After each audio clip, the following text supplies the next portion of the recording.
Rothschild from safestwagering.net.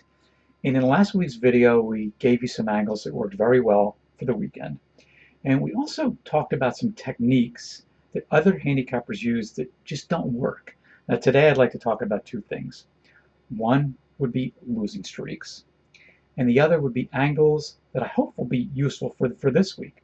Now, let's talk losing first, because I've had a great season, but at the end of last week, I did lose a few games in a row. I get emails from people all the time that win 3 or 4 games, and all of a sudden they think they're Nikola Tesla or Stephen Hawking. And you know what? In the long run, most gamblers lose considerable amounts of money.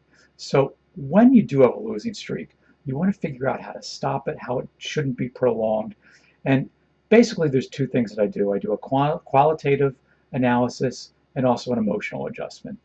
In qualitatively, I go back and I want to see what I missed. Now, most importantly, and this just sort of helps you keep your head screwed on right, sometimes you're going to do all the right research.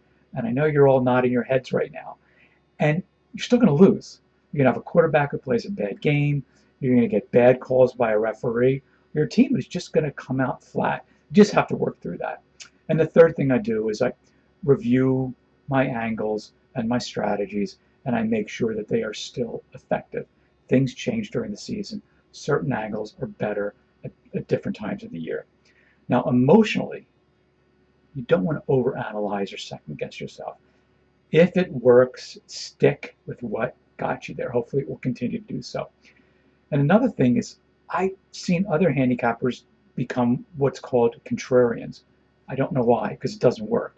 But I guess they assume because what happened next week probably won't happen this week, is they pick a side and then go the other way. I know that sounds kind of mundane. Just don't do it. And the third thing is, sometimes you just need to take a break. You don't need to wager every day. Spend some time with your family, go to the gym. If you're doing things properly, things will change for you. Now, a few angles for this week. For the NFL, if you can, because it's getting towards playoff time, try to identify those teams that you think have a legitimate chance to make a playoff run.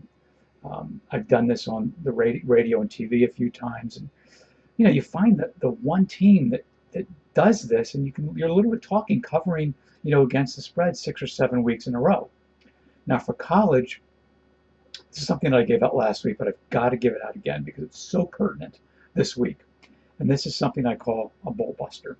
And that means if a college team, a major college program, loses a game that takes them out of an anticipated bowl selection, they generally will not cover the next week. They may win, but they won't cover. And this is documented in my book, Rothschild's Guide to Football Handicapping. And in 2011, 2012, if you want some figures to help back this up, those teams that lost didn't cover almost 80% of the time. And then one more thing I want to throw out, one more angle for this weekend, because again, it's really, really good for this time of year. Teams that lose coaches. I don't know why they get rid of coaches or why coaches take jobs before the end of the season. Well, I do, because they want to recruit.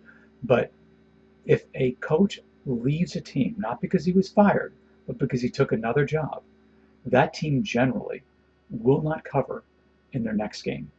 So again, this is John from safestwagering.net. Visit our site. We can help you do the selections, or you can email me.